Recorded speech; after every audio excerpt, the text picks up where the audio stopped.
Morning guys. সকাল এখন প্রায় 9:30 বাজে। দেখো বাইরেটা কি সুন্দর লাগছে।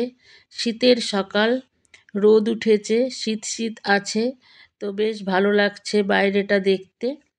শীতের দিনে এরকম রোদ উঠলে খুব ভালো লাগে। এদিকে আমি ব্রেকফাস্ট করব, পাউরুটি সেঁকতে দিয়ে দিয়েছি, ঘি লাগিয়ে দেবো। আর এদিকে আমি পেঁয়াজ, লঙ্কা, ধনেপাতা এগুলো কেটে নিয়েছি। আর এটা ঘেরোলা তরি, তো এই বলে। তো এটারই আমি আজকে ভাজা ভাজা করব, যাকে বলে ছেচকি।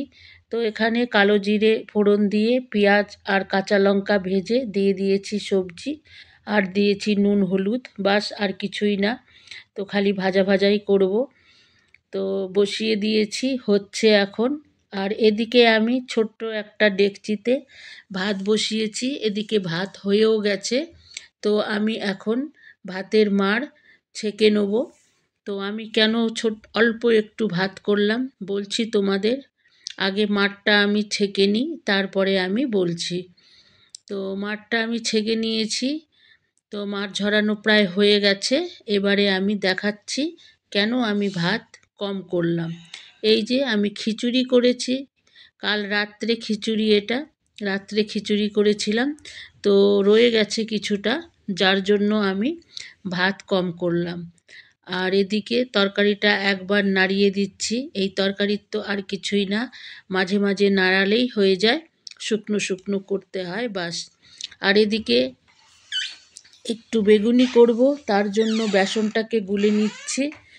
বেসন গুলে রেখে দিচ্ছি। আর এদিকে বেগুনও কেটে নিয়েছি, যখন খাবো তখনই ভাজবো।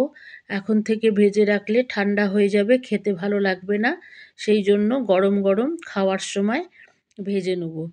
তো এখানে বেসন গুলে রেখে দিলাম, তো রেডি থাকলো।